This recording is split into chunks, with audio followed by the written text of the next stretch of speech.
Welcome back, everyone. Today I'm going to review a few things I've been talking about in my videos. First of all, the 2D terms, the rubric that I use with my students.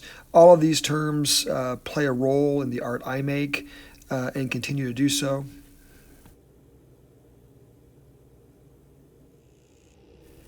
The drawing vocabulary also plays a role in the intuitive landscapes I make, and I'm going to explain that here in just a second.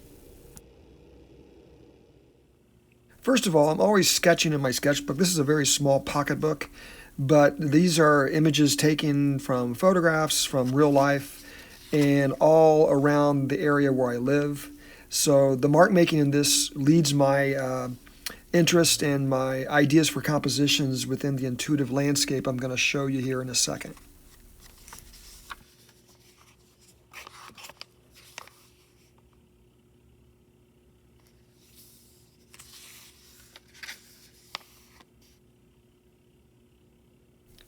And now we're going to transition over to the intuitive landscape I've been working on the last couple days.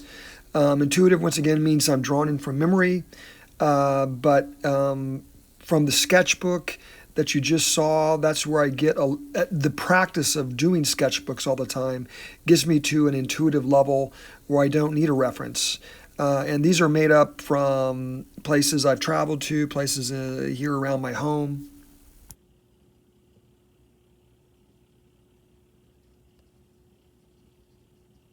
The reason I showed you the terms at the start of this video, the principles of design, is that it can be a great help when you're making an intuitive landscape by looking at repetition, rhythm, proportion, scale, unity, variety. All of those play a part. If you know it very well, you can rely on it as you go forward through the intuition and the memory.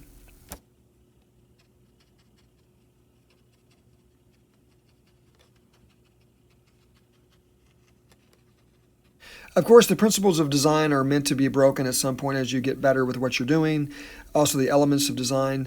But for beginning artists, intermediate artists, the principles can absolutely make your images look better and more effective to any viewer.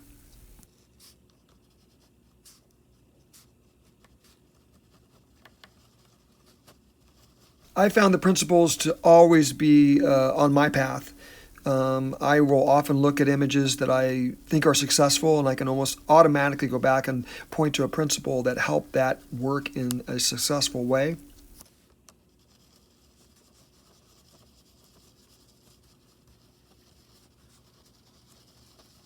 And we're going to finish up here today. We're going to take a last look at the main part of the intuitive drawing I started with you today. So once again, a look at principles of design, a sketchbook to practice to help you on this path to intuition. Thanks for watching today.